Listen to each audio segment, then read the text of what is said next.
रखडलेली कामं असतील, कारशेडची कामं असतील, कोस्टलचं काम असेल, अटल सेतूचं काम असेल, हे जे काय मुंबई शहरामध्ये महायुतीने केलेली कामं लोकांसमोर आहेत। आता देवेंद्रजींच्या मार्गदर्शनाखाली आमची टीम त्याच वेगाने पुढे जाते आणि मुंबई शहर जे आहे हे मुंबई शहर जागतिक शहर आहे आणि या शहरामध्ये G20 सारखे एक्झिबिशन देखील झाले, G20 सारख्या परिषदा झाल्या आणि परवाच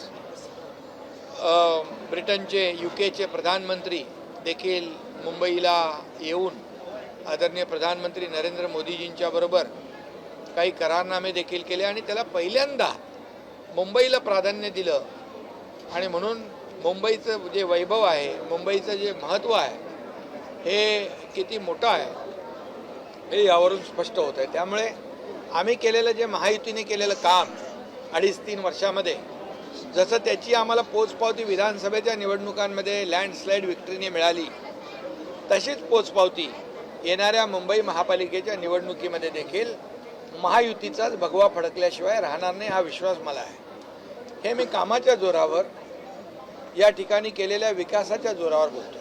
काही पदाधिकाऱ्यांच्या निवडणुका अत्यंत महत्त्वाचा विषय आहे, ज्यांना मिळाल्या नाही नाराज होतात, काही महत्त्वाची पदं त्यांना देऊन समजूत काढली जाईल का, कारण निवडणुका महत्त्वाच्या? बिलकुल, शेवटी पद एक असतं, ती उमेदवारी एक असते, परंतु इतर जे काही कार्यकर्ते पदाधिकारी असतात तेवढे ताकदीचे असतात।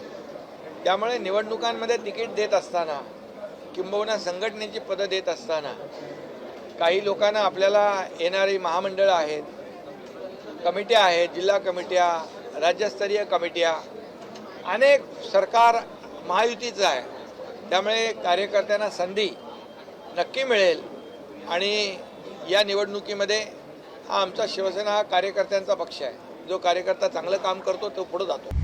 आता isakal.com आहे देशातील नंबर 1 ची मराठी न्यूज वेबसाईट।